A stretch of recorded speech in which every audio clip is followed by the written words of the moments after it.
Good evening, bonsoir. Bienvenue à la séance publique du 20 avril. Welcome to the regular public meeting on April 20th. Please rise for the national anthem.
Avant qu'on va aux reconnaissances territoriales, comme vous voyez, j'ai une chemise des Blizzards.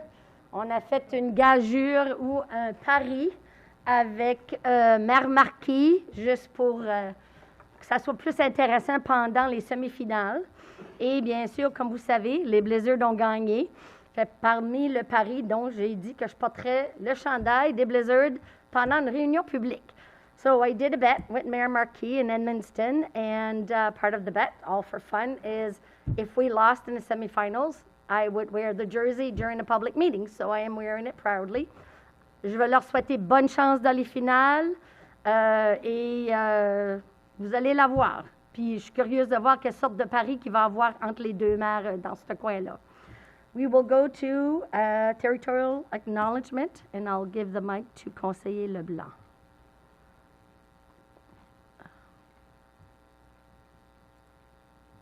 Merci, Madame la mairesse.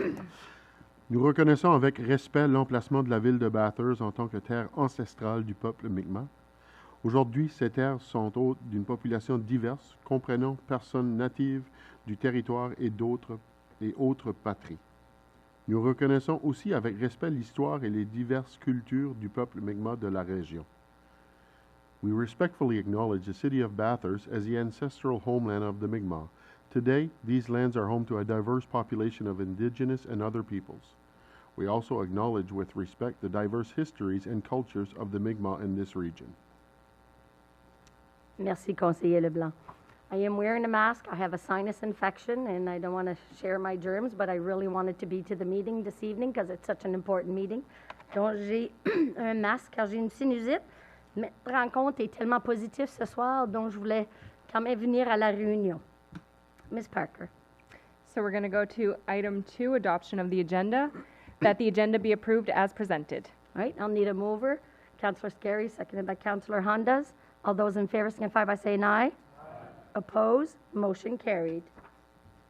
Ms. Parker, do we have any declaration of conflict of interest? No conflicts of interest declared. All right.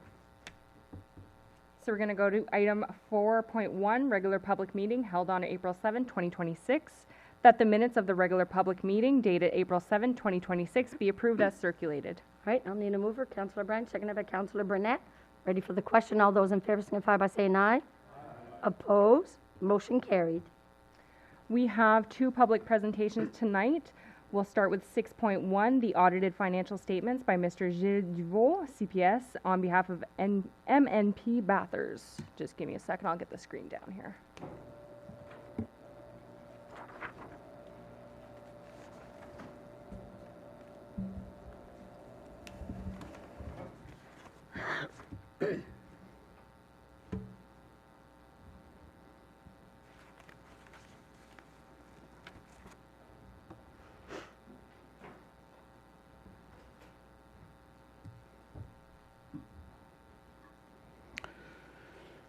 Thank you, the mayor and the councilors to present the financial statements for the year in 2025. It's my pleasure to be here again this year to present these beautiful numbers. So, as our audit report says, after all the work that we did with the help of the city staff, thank you again to Sonia and her staff for helping us and finding answering questions we had, finding the documents we needed. So, thanks to our team. So if I start with the consolidated statement of operations, so this year revenue stood at $51,310,754 compared to $43,952,257 from 2024. Expenditures stood at $45,019,308 compared to $42,901,144. So the city of Bathurst finished with a surplus under the PSAS rule, public sector accounting rules, of $6,291,446 compared to $1,051,113. So just to kind of clarify, PSAS rules makes that there's amortization, payment on debt are not an expense like the municipal, which we'll see surplus. On va voir le surplus municipal un petit peu plus loin qui est utilisé pour le taux d'imposition sur les taxes de propriété. Donc, le surplus ici, c'est avec l'amortissement. C'est plus pour mettre chaque municipalité sur le même pied. So, to put every municipality on the same foot across Canada, this surplus was put in place with these rules. So, if we add the accumulated surplus from previous year of $75 million, plus the Bathurst Aquatic Center, which was merged with the city of Bathurst on July 1st of $390,151. So the city finishes with an accumulated surplus of $81,854,885. Statement of financial position. So as we can see, cash flow has stood about same $5,804,000 compared to $5.7 million in previous years. Receivables, so financial assets, so liquidity and liquid assets of $11,674,820 compared to $9,079,304. So des actifs liquides de $11,674,000 à la fin de 2025. Liabilities stood close to same, $28,103,364 compared to $27,549,000. So the net debt of the city of Bathurst decreased from $18,470,000 to $16,428,000. So almost a decrease of over $2 million year to year. So, which is a decrease of even the year before, which we'll see on the next.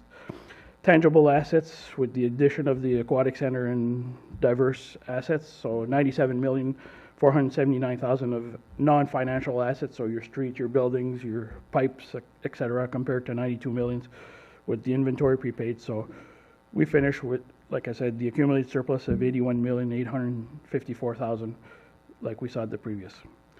So if we take the surplus, the additions of the tangible capital assets, net amortizations, which we add back, so plus the variances. So like I said, there was a decrease of $1.6 million in net debt just from the operations of the city of Bathurst, plus our $390,000 from the Bathurst Aquatic Center, so which makes over $2 million. Excuse me. Plus, there was a decrease last year of 4.5. So in the last 2 years, the net debt of the city of Bathurst has decreased by over $6.5 million. So going into the great directions from the councilors, the city staff, everybody pitching in. So I think the city of Bathurst is going in the right direction for future years. Cash flow again, as we can see, operations generated $12 million. Acquisitions, repayment of net debt, so another $3.5 million over the repayments, even with an increase of $2 million. So there was still a decrease of the debts of $1.4 million in the last year.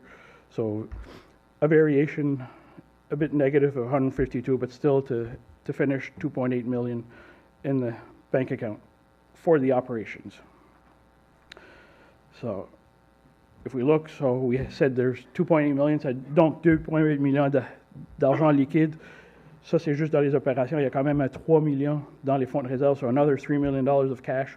So the city of Bathurst still has 5.8 million of cash. Receivables, as we can see, so debts decreased from 19,315,000 to 18 million, and it's even with an increase of new debt of $2 million. So if we see the repayments over the next 5 years, 3.4, 3.2, 2.9, 2.4, and even if we get to 2030, our debt payments servicing at 1.5. So in the next 5 years, we're taking almost half of the debt payments. So that's cash and for operations, of almost half of going back into operations. So, like I said, great management of finances to be able to be like that. Short-term borrowings, so your ministerial orders, 17 million. So water surplus over the next, as we see, municipal, your surplus of the, or deficit of the year gets absorbed over the next 4 years. So in the year after, nothing happens, and then you've got 3 other years to either absorb your surplus or your deficit. So that's why there's a reconciliation here of 2020 up to 2025. And a note, I said 390,000, which was the consolidation of the Bathurst Aquatic Center and their assets less their liabilities. That came up to 390. The fixed assets of 97,479,000. Details of what it is: land improvement, buildings, vehicles, machinery, and the infrastructures. This segment disclosure just breaking out your budget by a different category, as you know, general, protective, transportation. So here's the big surplus or deficit for your budget for 2027. So in operations, the city of Bathurst finished with a surplus of $706,418. So the main reasons for the surplus is especially, there was some unbudgeted revenue of $282,000 more than budgeted. Building permits were higher by $66,000, which is always a nice sign. Casey Irving Center revenue was higher by $250,000, but expenses were $157,000 higher than budgeted, so a net $100,000 better for the Casey Irving. Capital assets were $706,000 higher than budgeted purchase. Insurance was $55,000 lower than budgeted. The Bathurst Aquatic Center, since it's been brought into the operations of the city, there was a saving of $15,000. Overall savings in salaries of $218,000. Snow removal, which makes, I remember when I started with the city in 2007, I was always saying snow removal was higher than budget, and this year was actually under budget by $550,000. And that's, I was meeting with a client, and they were in the blueberries, and they had less revenue because of the drier and less snow in the winter. And I said, well, City of Bathurst is very happy that there's less snow in the winter. They're under budget for snow removal. So what makes the happiness of one, it makes the unhappiness of others. But as you guys remember, you voted a grant to the airport for $332,000 to help it continue their operations through their hard times. There was a transfer from reserve of $486, and there was a transfer to reserve of $561. So that's the main components of the increase of why, in general operating, there was a surplus of $706,000. In water and sewage, you finished with a surplus of $343,000. So revenue was $459,000 higher than budgeted. The water supply was over budget by $392,000. Wastewater disposal was under budget by $181,000. Transfer to reserve was $250,000 higher than budgeted, and other expenses were under budget by $341,000 to finish with a surplus of $342,000. And that's considering that you were absorbing $83,000 of deficit from previous years. So overall, the city finished 2025 in a great position with surpluses, and like I said, there was $396,000 that was transferred to the water and reserve water and sewer reserve funds, and 561,000, which was transferred to the general operating reserve. While 526 was taken out, but it's still a net of 35,000 going into the reserve funds.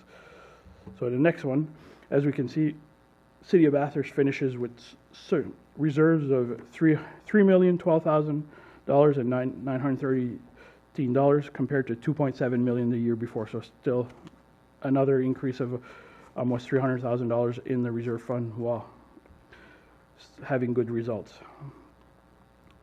And then basically just the budget and then just details of the revenue expenses. So, any questions?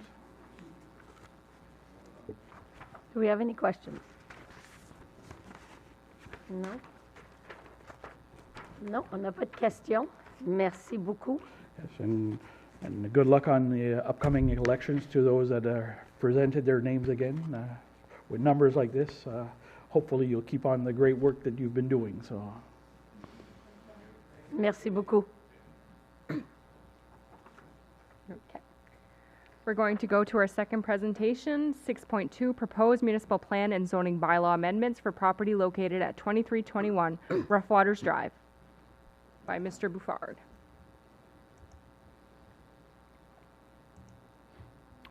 Yeah, that's it. So tonight I'm here to make the presentation required under the Planning Act. It's following a request made by the owner, WG Kent and Company, and the applicant is Junction Lumber Product. This is for a property on Rough Water Drive at 2321.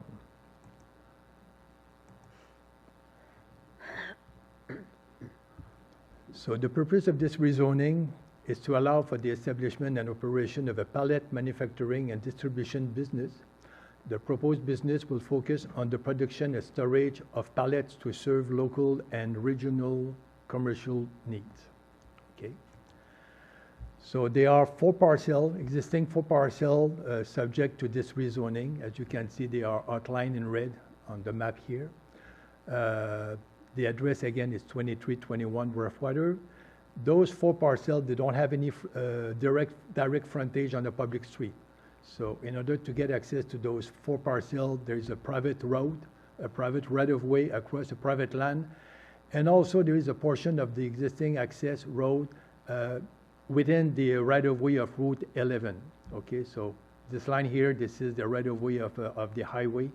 So there is an existing portion of the access within this right-of-way, and it's up to the owner, the applicant, to make sure that he has the proper approval from DOT or DTI, sorry, to use this portion of land to get access to the four properties. And altogether, those four parcels, they cover an area of roughly 28,437 square meters, basically 7 acres. In terms of land configuration, the land is flat. There is no issue there from a building perspective. So this is something that the planning department look after, but land is not an issue. The current use of those four parcels, again, one of the parcels is occupied by an existing warehouse that was built in 1979. That warehouse measure about 40 by 100 feet. The other parcel here, adjacent to it, so this is where the building is. This parcel here is vacant and is covered by some trees. And those two parcels here along the trail, if you want, the former railroad, there used to be a concrete ready-mix plant many years ago in the 60s, and it's my understanding that the plant was removed in '82. And just for your information, there is an hydro line running across the property here. So this is the current use of the properties. But the main subject here is that existing building. This is where they want to establish the business. In our report that you have received, in our presentation, we also assess the surrounding area. So as you can see, this is the subject properties, the building. To the north, we have some farmland and Route 11. On the east, we have the former railroad track. To the south, we have more farmland, and to the west, there are 8 houses located along Roughwater Drive, and on the other side of the street, we have a farmland, a dairy farmland. So under the municipal plan, the land in question here is designated rural. On the other side, on the north side of Route 11, those areas here are designated residential, and of course we have the industrial park, so the industrial park is designated industrial. The reason we are here, this is a trigger in your municipal plan. It is well stated under the policies that any commercial or industrial development in the rural zone trigger a rezoning application. So this is a requirement under your municipal plan to this type of project do require an amendment to the municipal plan and the zoning bylaw. Same thing for the zoning. The land is question is zoned rural here in green, light green if you want, and on the other side of the track, the land is zoned agricultural. And of course, we have residential zone here and light industrial zone for the industrial park. These are the use. Again, the rural zone is quite permissive in term of land use permitted, farming, agriculture, forestry, fishery, stable, 1 and 2 single family dwelling, and so on. And also there under use permitted, under conditional use permitted by the Planning Advisory Committee, we find a trucking and contracting business. So again, I'm not going to read that, but as you can appreciate, there is a lot. The rural zone is many use are permitted in that zone. So the rezoning application is to rezone the property from rural to light industrial to allow for the establishment and operation of a pallet manufacturing and distribution business. The proposed business will focus on the production and storage of pallets to serve local and regional commercial needs. According to the applicant, the proposed operation is expected to create about 7 to 10 full-time jobs, and the property is anticipated to be sold to the applicant conditional on the successful rezoning, because as I said earlier, WG Kent still own the property. So basically, raw material will be stored outside on the street side of the building. So those pre-cut pallets components come from the sawmill owned by Junction Lumber Product on Gloucester Junction Road, outside city limits. Now inside city limits, but the wood will cut from another plant. The plant itself consists of 4 pallet nailing machines inside the existing building and an indoor electric forklift. The backside of the building will consist of finished pallets, storage, and 1 exterior propane forklift.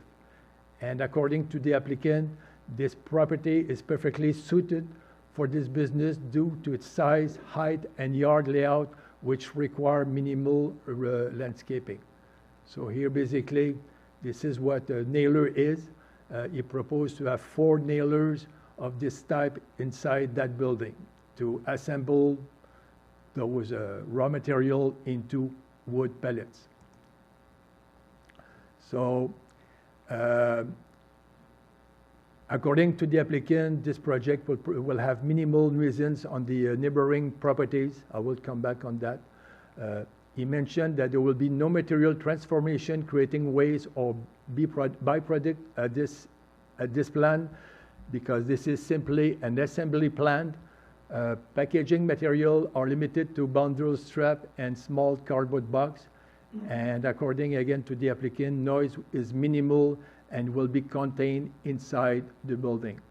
So that's the building here. So the raw material, the pre-cut wood, if you want, previous. So the pre-cut material will be stored here on this side of the building, put together here, and the pallets, once assembled, they will be stored on that side of the property. And here you have, again, the elevation, you know the building, and this is the interior.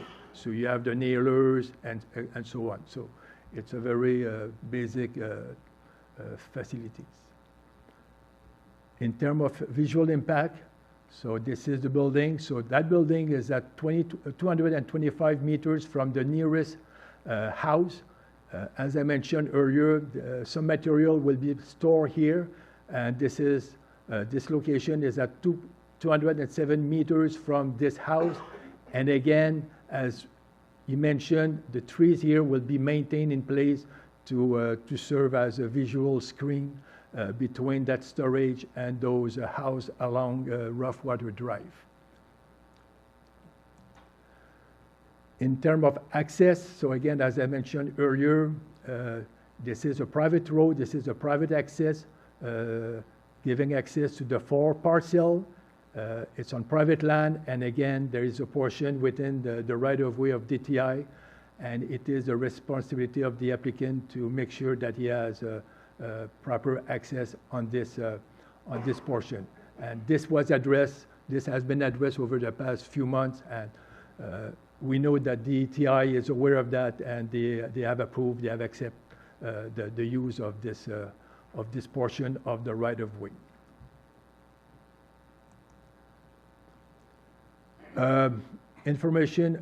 Additional information provided by the applicant.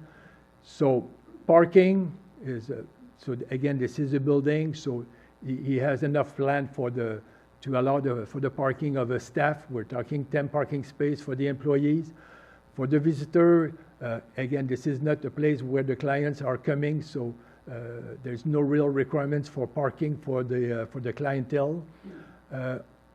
In-truck traffic, the applicant mentioned that at peak production, we're talking 2 or 3 tractor trailers of pre-cut components on a weekly basis.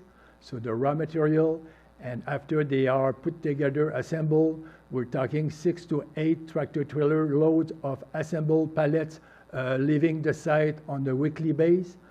And also the drainage, it will follow the existing drainage pattern that already exists. In terms of nuisance, we do not, as long as the assembly of the pallets is taking place inside the building, the noise level produced by the nailers and the electrical forklift inside should not be a significant source of noise. We know by experience that this type of facility in the summer, it's common practice to keep the door open and for ventilation. But again, we don't think this is going to be an issue for the nearby residents. And the noise level produced by the forklift and tractor trailer should blend with the background noise coming from Highway 11 next door and Rough Water Drive. And as long as there is no cutting taking place on the premises, then we are not concerned about issues like dust and so on. He mentioned that everything will be pre-cut at the sawmill. Outdoor storage, as I mentioned, so this is the raw material. They come in package, if I can, and they will be stored on one side of the building. And after they are assembled, then this is what it looks like. The pallet, he will store them, he will pile them, but those pictures were provided by the applicant. So it gave us an idea of how it would look, how the storage of material will look like. But again, this is far away from the houses. The nearest house again is more than 200 meters. And there is a buffer, a screen buffer, and also the building will serve as a visual buffer as well. Concern environment, there's no concern. There's no wetland on the subject property. So the new zoning proposed under the municipal plan, we recommend that the municipal plan, the designation be changed from rural to industrial. And for the rezoning, for the zoning bylaw, we recommend to rezone the land from rural to light industrial. But there will be conditions. We propose some conditions attached to the bylaw. So basically, in addition to the use already permitted in the rural zone, they will remain. It will be allowed to operate a pallet assembly plant using pre-cut material and their distribution. So basically, existing uses plus the new proposed use to put together wood pallet. Again, as I mentioned, we will require a written proof from DTI that he can use the portion of the right-of-way within the right-of-way of Route 11. I know we always put those conditions, but if there is any wetland or appearance of a wetland, it is a responsibility of the applicant to apply for a WAWA permit. Of course, all the other provision in the zoning bylaw will continue to apply. The applicant gave us site plan, the plan, but if at the end what he wants to do is not exactly what has been submitted to council, the planning advisory committee may have some leverage, some power to grant variance instead of coming back for another rezoning. If there is change between what was submitted to the planning department and what the applicant intend to do, the planning advisory committee will have the power, the authority to review those changes. And also, the planning advisory committee may approve other use that are permitted in the light industrial zone as long as it deems that these uses are compatible to the surrounding residential area. Because again, the land will be rezoned light industrial. So these are the conditions. Also, just to let you know, when we receive a rezoning application, we have to send our rezoning report to the province, to some stakeholders of the province, and we did receive a significant number of input from the province. And basically, these are the main one. Agricultural department, what they mentioned is that please take note that this plant is proposed within, is surrounded by farmland, and the applicant must be aware of that. First of all, they shall not complain if by any nuisance that those farmland could have on the facility, and vice versa. One department of the province, as mentioned, and this is between the applicant and the province, but they said this company should apply for an approval to operate in order to obtain a license in the softwood, lumber, and related product sector. They will probably fall in the category 3 or 2. So again, this is input we received from the province that we have to put in our rezoning report. So just to let you know that the applicant may need to apply for a special license from the province. It has nothing to do with us, but we want to disclose this information. This is a typical comment we receive now more and more from the province for that any new development should not increase storm water on the surrounding properties. I'm sure you heard about zero net increase, and this is the type of comments we do receive from the province, from the water science department. And for the environmental impact, they mentioned that this project is not a trigger for an EIA. So the next step tonight is a public presentation, and later tonight, Council will pass another resolution under 111 of the Planning Act to initiate the process to amend the zoning bylaw. So tonight, We are still under Section 25. It's a presentation to the change to the municipal plan, but later on you will pass another resolution to trigger another process required by the Planning Act. On the April 28th, there will be a PLAC meeting. Council already asked for the view of the Planning Advisory Committee. And here I have to let you know that since I wrote that, it's public matter. Now also the applicant, because of the election, the rezoning will take a lot of time. The third reading and adoption is scheduled for July the 6th. So the applicant will ask at the next meeting next week, in addition to the views of the Planning Advisory Committee, they will also ask the PAC to grant what we call a temporary permission. It's a provision under the Planning Act that the Planning Advisory Committee has the power to authorize a use not permitted, but for a maximum of 1 year. If you recall, we did that for another project recently. So in addition to the views of the Commission, of the Planning Advisory Committee, the applicant also is asking, he would like to start the project ASAP, but he put in writing that he understands that if council do not rezone the property, then he will have to comply with the regulation. So PAC on April 28th, after tonight, the people, they have the right to send their written views to the city clerk.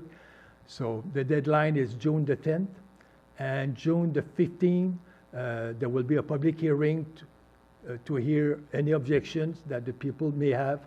Council at that time will proceed with first and second reading, and according to this schedule, the bylaw, the third reading, and the condition will be adopted on July the 6th.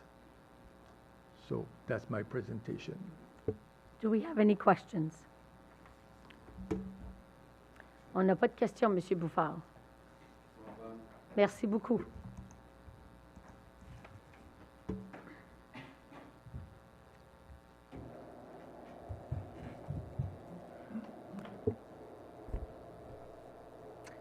So we'll move under Finance, item 7.1, accounts payable totals for March 2026. That the accounts payable totals, including payroll, for the month of March 2026 be approved as follows. Operating $1,861,964, capital $130,044, for a total of $3,408,047. All right, I'll need someone to move. Deputy Mayor Knowles, seconded by Councillor Legacy. Mr. Pettigrew? Thank you, Your Worship. The following is a summary of disbursements for both the operating and the capital funds for the month of March 2026. In the capital fund, IMP Solutions received a payment of $56,174 for a storage array for police services. ADM Systems Engineering received a payment of $28,215 for ice plant controls at the Casey Irving Center. Roy Consultants Limited received a payment of $45,655 for consulting services on various projects, for a total in the month of March in the capital of $130,044. In the operating fund, Expert Fence received a payment of $50,037 for mill site shelter fencing. Incentives, total incentives for housing received total payments of $225,000 for incentives. Tristan's Excavation received a payment of $155,034 for mill site shelter work. Irving Energy received a payment of $53,057 for bulk diesel and oil.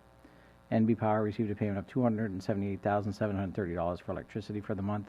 Holland College received a payment of $32,903, which is recruitment for tuition for a police officer. Seascape Landscaping received a payment of $26,116 for snow removal. PCS Sales Inc. received a payment of $52,874 for highway salt. Mistral Communications received a payment of $20,103 for branding initiative. Solution Stack received a payment for IT equipment of $23,020. Tricorp Transportation received a payment of $33,131 for transportation of highway salt. Schiller Regional Service Commission received a payment of $221,651 for Q1 services and FlexGo Bus.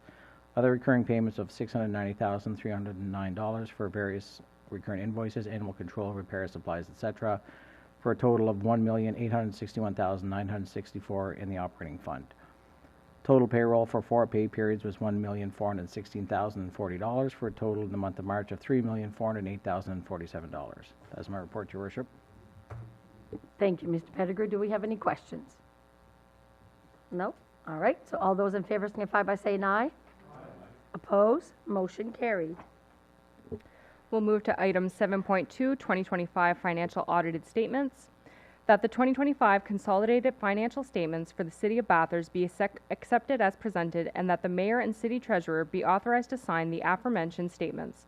Be it resolved that the 2025 consolidated financial statements are approved as presented. All right. I'll need someone to move. Councillor Anderson, seconded by Councillor Willett. All those in favor signify by saying aye. Aye. Opposed? Motion carried. Item 7.3, transfer from General Operating Reserve Fund to the General Operating Fund. Be it resolved that Council authorizes a transfer of $521,000 from the General Operating Reserve Fund to the General Operating Fund. All right. I'll need someone to move. Councillor Honda, seconded by Councillor Scarry. All those in favor signify by saying aye. Aye. Opposed? Motion carried. We'll move under municipal bylaws, 8.1 proposed municipal and zoning bylaw amendments. We'll go to 8.1.1, third reading, bylaw 2026-01M, that the bylaw 2026-01M, entitled A Bylaw to Amend Bylaw Number 2006-01, entitled The City of Bathurst Municipal Plan Bylaw, be read for the third time by title, and that it be adopted and signed by the Mayor and City Clerk with the corporate seal affixed thereto. All right. I'll need someone. Councillor Branch, seconded by Councillor LeBlanc. Ready for the question? All those in favor signify by saying aye. Aye. Opposed? Motion carried. We'll go to 8.1.2, third reading of the bylaw 2026-01Z, that bylaw 2026-01Z, entitled A Bylaw to Amend Bylaw Number 2008-01, entitled The City of Bathurst Zoning Bylaw, be read for the third time by title, and that it be adopted and signed by the Mayor and City Clerk with the corporate seal affixed thereto. All right. I'll need someone to move. Councillor Branch, seconded by Councillor Hundas. Ready for the question? All those in favor signify by saying aye. Aye. Opposed? Motion carried. We'll go under draft resolutions. Item 9.1, adoption of restrictions and conditions pursuant to Section 59 of the Community Planning Act for the property located at 1005 St. Anne Street.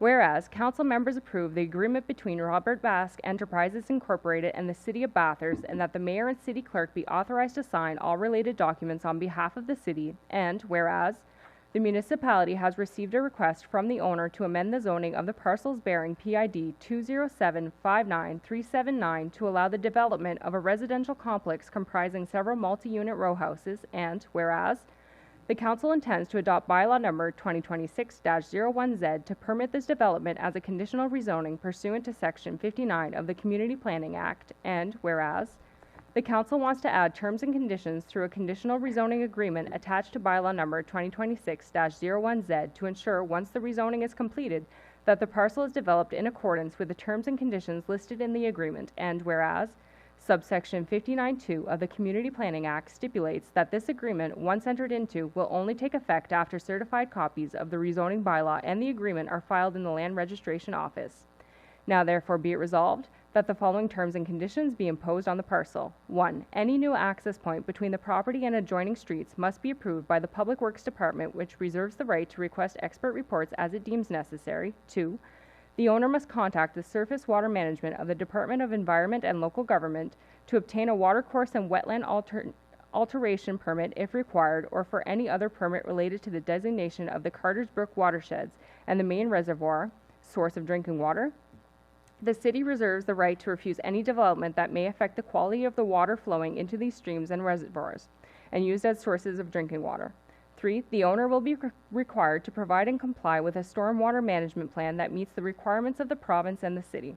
Snow storage is prohibited in a manner that adversely affects the quality of drinking water flowing into the city's watershed. The city reserves the right to provide instructions on how snow should be stored at any time. 4. The development of the residential complex must be consistent with the development concepts, architectural plans, and other documents submitted to the Municipal Council and to the Planning Department as part of the rezoning process. If in the opinion of the planning department, the final layout deviates from the concepts presented, these plans must be reevaluated and approved by the Planning Advisory Committee as a variance. If in the opinion of the planning department, the proposed modifications are major, these plans will have to be brought back to council for review and approval by resolution. 5. All provisions of the zoning bylaw continue to apply. 6. The planning department and/or the public works department reserve the right to request the necessary geotechnical studies, in particular for the multifamily dwelling near the ravine, in order to ensure the stability of the slopes and foundations. The owner must comply with all recommendations made by the consultant in the geotechnical study, in particular those relating to the stability of the slopes. Site slopes and construction areas, parking lot, and driveway should not significantly raise from the existing elevation. No additional fill should be added to slopes without the approval of a geotechnical engineer. Existing vegetation on slopes must not be removed. Measures must be taken to ensure that runoff, roof drains, and drainage pipes are disposed of in such a way not to cause erosion or saturation of slopes, and shall be in conformity with the storm water management plan previously mentioned. Proposed developments should be set back from the edge of the nearest slope as provided by the geotechnical consultant or the building inspector.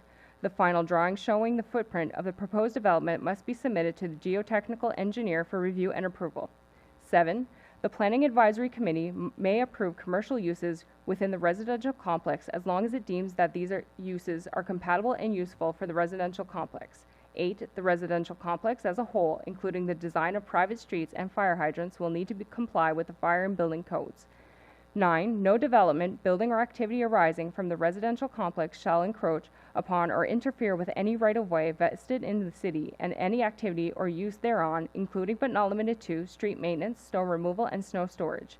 10. The above-mentioned terms and conditions are binding upon the parties, their administrators, officers, hears, and assigns. 11. On the rezoning of the land in the zone, and any building or structure on land shall not be developed or used except in accordance with this conditional rezoning agreement, the terms and conditions imposed, and the time limits prescribed. 12. The parties acknowledge having read the contents of the document and declare having signed it. Ms. Parker, you're going to need some water after that one. All right. I'll go to a mover and a seconder, and then I'll go to Councillor Anderson. Councillor Burnett, seconded by Councillor LeBlanc. All right.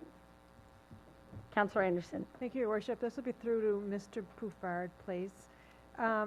During the PAC meeting, it was discussed, now correct me if this is already covered under here, but I just want to make sure, we talked about pushing snow, the pushing of snow from the parking lot that would end up in the brook and possibly contaminate a water source.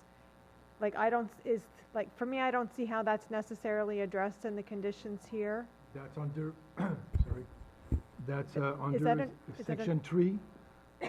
Snow storage is prohibited in a manner that adversely affect the quality of the drinking water flowing onto the city watershed. The city reserves the right to provide instruction on how snow should be stored at any and that was my question, because we're referring to storage as opposed to like removal from the parking area. Do you know what I mean? Yeah. So for me, snow storage is coming from those private roads. So I think just as long as we're clear that the snow doesn't get pushed from the parking facility towards the brook. So that's my concern. So basically, the city has a right to give instruction to the applicant. You know, it could change. You know, you have no control. Sometimes, some years they will put the snow somewhere. So we put it very broad. The city reserves the right to provide instruction on how snow should be stored at any time. So if the city is not happy the way where the snow is piled or how it is stored, then they have the right to ask the owner to remediate. I think we need to educate. So that's the way I wrote it. This is coming from the PAC. That's the way I did formulate the recommendation from the PAC. But then we're going to have to educate instead of being on the defense after the fact. You know what I mean? Like if there's things that aren't being done improperly and that snow gets pushed from a parking lot into a water source, we need to make sure that we're on top of that before something happens. So again, to the best I gave the right to the city to get involved, to, you know, tell the owner, we would like you to change the way you pile or store the snow on your property. hold on. All right. I'll go to Mr. Abernathy. Thank you, Your Worship. Just to expand on it, the stormwater management plan also covers that, right? So any of these areas which they're going to be storing snow will be adjacent to the street, obviously. And the entire property, like he'll have to submit a stormwater management plan for the entire property, and he'll have to ensure that it's, net zero and that he won't be sending direct runoff into the gully. Another thing to keep in mind is that gully that's there is a significant distance away from the actual reservoir. It's heavily vegetated. So some snow runoff I don't think is a huge concern for us, but under the stormwater management plan, that'll all be taken care of. Yep. Right. Okay. So we'll go to the question. All those in favor signify by saying aye. Aye. Opposed? Motion carried. We'll go to 9.1, submission to the Minister of the bylaw to amend the municipal plan pursuant to Section 112 of the Community Planning Act. 9.2.1, rezoning 1005 St. Anne Street. Whereas Section 112 of the Community Planning Act requires that the Council applies to the Minister for approval of the said bylaw, and whereas the bylaw conforms to the requirements of said act, be it resolved that the City Clerk, acting on behalf of the Council, apply to the Minister of Environment and Local Government for approval of the bylaw as prescribed in subsection 112.2 of the said act. All right. I'll need a mover. Councillor Honda, seconded by Deputy Mayor Knowles. Ready for the question? All those in favor signify by saying aye. Aye. Opposed? Motion carried. 9.3, cancellation of regular public meeting. Whereas the Council of the City of Bathurst has scheduled a regular public meeting for May 19th, 2026, and whereas it is deemed necessary to cancel this meeting, therefore be it resolved that the regular public meeting scheduled for May 19th, 2026 be hereby cancelled. All right. I'll need someone to move. Councillor Scarry, seconded by Councillor Legacy. All those in favor signify by saying aye. Aye. Opposed? Motion carried. 9.4, proposal to repeal policies. That the following policies hereby repealed. P 2024-06, Housing Accelerator Fund, New Construction Grant Policy. P 2024-07, Housing Accelerator Fund, Non-Residential Building Conversion Grant Policy. All right. I'll need someone to move. Councillor Branch, seconded by Councillor Anderson. Councillor Burnett. Thanks, Madam Mayor. Could we have a presentation on this, please? An idea what it all means. All right. Mr. Pettigrew. All right. I'll give you the mic, Mr. Legacy. Thank you, Madam Mayor. Basically, the proposal to repeal these policies is because, the grant policies were put in place to accomplish a housing development target of 170 units. We've more than doubled that. The policies have accomplished what they set out to do. So any monies that we would be receiving from the federal government from this point on, we have an opportunity to be more strategic with those funds. So at this point, there's no more need for incentivizing per door in terms of development. Not sure if that answers your question clearly, or. Strategic. Your department did very well with promoting the monies that we did get, and consequently we have a large number of places going up. But if there's more monies to come, would it be things like maybe charging stations and for those places, or other type of related to the development? So the Housing Accelerator Fund is very strict on the use of the funds that we received. So, for example, any type of infrastructure that could go towards supporting further residential development, we have opportunities to look at those types of investments. But there's a very limited use of those funds, I guess. And what we'll do is, in the next year and a half or so, we have until the end of 2027 to spend whatever funds we receive from the federal government through this program. So in the next year and a half or so, we'll be able to look at, opportunities that'll come up for development and how we can contribute. Normally we will have a portion if we want to do infrastructure projects. The city has to contribute a certain percentage to those projects, even if we're getting support from higher levels of government. So we'll be able to look at those opportunities and using these funds as our contribution for those types of investments. Next question, okay. Yes, with all these families moving in now to all these units that are happening, there's going to be probably a need for upgrading some of our parks, which serve these people and their kids. Is there any monies that could be put toward parkland at all? Not for the housing accelerator funds, no. No? Mr. Legacy, I'll let you explain that one. Yeah, yep, that's correct, Madam Mayor. So again, there's very limited uses of those funds, and I could come back and give council an update, a refresher on what the program allows for. But parkland or park infrastructure would not be considered an eligible expense under this program. Yeah. Okay, thank you. Thanks, Mr. Pettigrew. You're welcome. All right. So we'll go to the question. All those in favor signify by saying aye. Aye. Oppose? Motion carried. Item 9.5, appointment of planning director, that Nicolas Landreau be appointed as planning director for the city of Bathurst under section 10.1 of the Community Planning Act, effective immediately. I need someone to move. Councillor Honda, seconded by Councillor Legacy. Ready for the question. All those in favor signify by saying aye. Aye. Oppose? Motion carried. Bienvenue parmi l'équipe, Monsieur Landreau. On est vraiment content de vous avoir avec nous. On est très choyés. Welcome to the team. This is an amazing team of employees, and I think you're going to fit in just well. Bienvenue.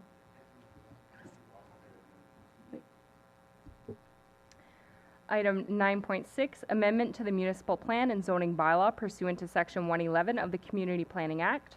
Whereas the City of Bathurst proposes to amend bylaw number 2006-01 entitled the City of Bathurst Municipal Plan Bylaw and bylaw 2008-01 entitled the City of Bathurst Zoning Bylaw to allow the designation and use of the following lands as follows.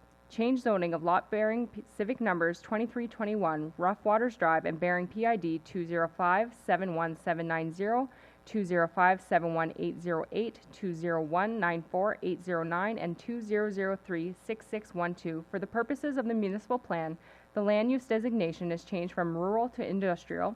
For the purposes of the zoning bylaw, the zoning is changed from rural RU zone to light industrial LI zone. The purpose of the rezoning is to allow the establishment and operation of a wood pallet production and distribution business. Be it resolved that 1. Bylaws amending the municipal plan and zoning bylaw be drafted for this purpose. 2. The city clerk, acting on behalf of the council, sees that the public notice prescribed in section 111 of the Community Planning Act is posted on the municipality's website to announce the council's intention, the day and place for the consideration of objections to the proposed bylaws, and 3. Consideration of objections to the proposed bylaws takes place at 6:30 p.m. on June 15, 2026 in the council chambers. Right, I'll need someone to move. Councillor Willett, seconded by Councillor LeBlanc. Go to the question. All those in favor signify by saying aye. Aye. Oppose? Motion carried. Item 9.7, disposition of surplus land, 1465 Furlock Crescent.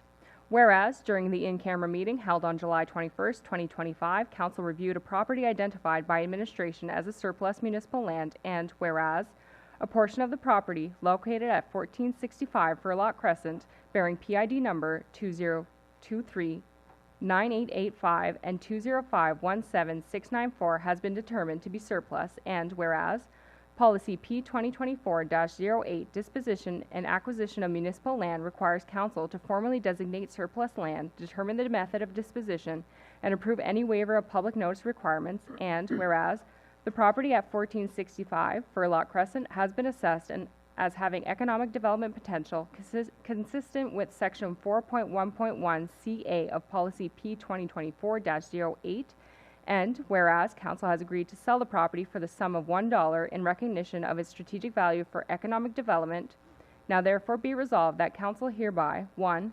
Declares the property located at 1465 Furlock Crescent, PIDs 2023-9885 and 205-17694 as surplus land. 2. Assigns the surplus land designation of economic development pursuant to section 4.1.1 CA of Policy P 2024-08. 3. Waives the public advertisement requirement for this disposition in accordance with Schedule A, Section G of Policy P 2024-08, given the strategic nature of the proposed transaction, and 4. Approves the agreement of purchase and sale between the City of Bathurst and 666-194 NB Incorporated, and that the mayor and city clerk be authorized to sign all related documents on behalf of the city. All right, I'll need someone to move. Councillor Legacy, seconded by Deputy Mayor Knowles. Ready for the question. All those in favor signify by saying aye. Aye. Oppose? Motion carried. We'll go to item 10, Sorry, we'll go to item 10, items for information. There are no reports from administration, but we have a report from Councillor Scary for North Tettagush Recreation Centre. All right. I'm going to give you the mic, Councillor Scary. There you go. Thank you very much, Your Worship, fellow councillors. Just want to bring you up to speed on what's been going on in the North Tettagush Recreation Centre. They have a totally new executive. I'll get a lowdown on exactly who the new members are, but the new president now is going to be Isabel Coombs. They've gone through a lot of changes over the last little while. A lot of new volunteers have come forward. There's been some changes. They have done a new website for anybody that wants to check it out, crtnrc.ca. They have become one of the, I guess, probably the most affordable facilities to rent within the area, and they have done very well with their rentals. For weddings, private parties, they've had a host of events on their own, including, well, over the last winter they had a snowshoe rally. They've got some stuff planned with Bathurst Hospitality Days, and a lot of the work, the majority of the work to the North Tettagush Rec Centre has been done by the volunteers. So I tip my hat to them. And they continue to do so. I don't know if anybody's been up there lately, but they have a great park for the kids.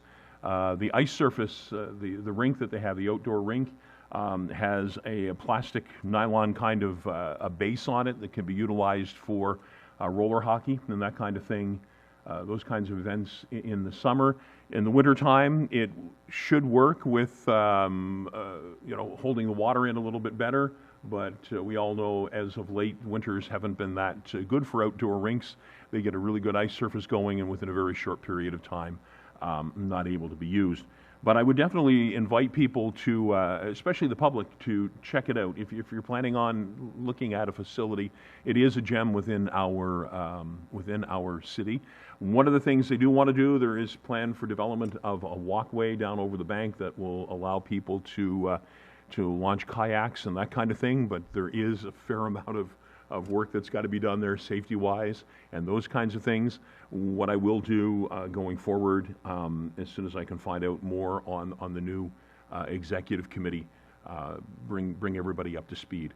But again, I tip my hat to the volunteers that have made the North Tettagush Recreation Centre the facility that it is, and wish them continued success. And if you haven't been out, just take a drive out and have a look. They, you know, I know a lot of people say, wow, the North Tettagush Recreation Centre, they're still going, so obviously they haven't been out, but it's come a long, long way since I used to play for dances up there, for different kinds of parties and those kinds of things. They really have. They got a great kitchen, they've redone the floors, and there are lots of plans for the upstairs area and the downstairs area, so a great job done. Just an update on what's going on there. Thank you. Thank you. We'll go to Councillor Legacy for an update on coaction. Thank you. Just a quick little sales pitch. I don't think we have another public meeting before, but Bay Breakfast is coming up on May 1st, $12 tickets. Almost all the same participating restaurants as last time, plus a few new additions. So please support. The money goes back towards activities for kids and continue the good work that coaction's been up to. So thank you. Did you want to send kind of do a reminder of what coaction is for people that maybe have just...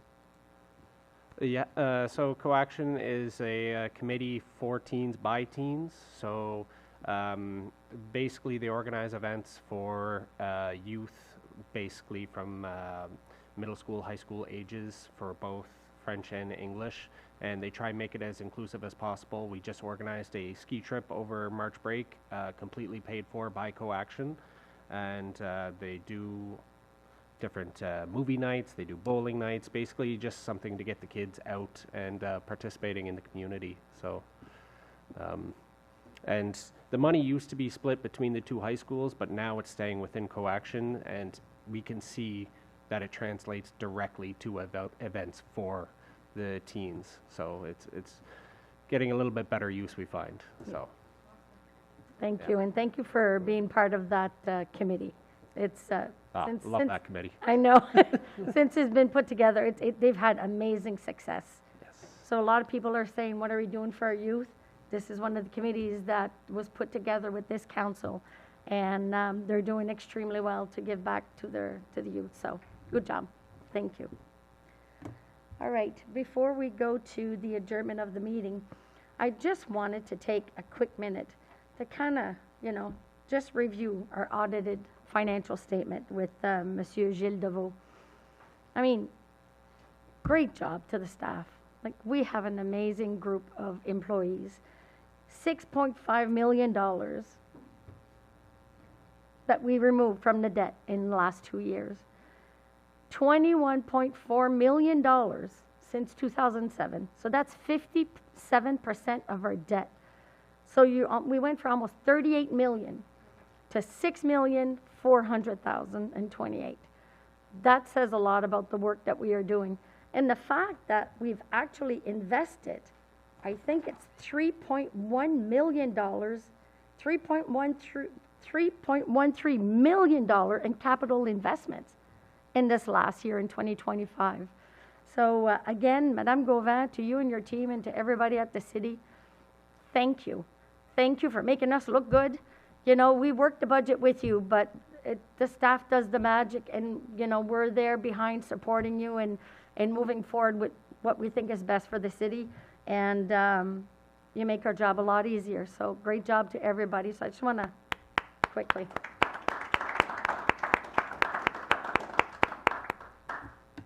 That's it. So we'll go to the adjournment of the meeting, that the regular public meeting be adjourned at 7:36 p.m. All right. Councillor Hundas, seconded by Councillor Scary. All those in favor signify by saying aye. Aye. Opposed? Motion carried. Merci d'être avec nous ce soir. Thank you for being here with us this evening. Bonne soirée.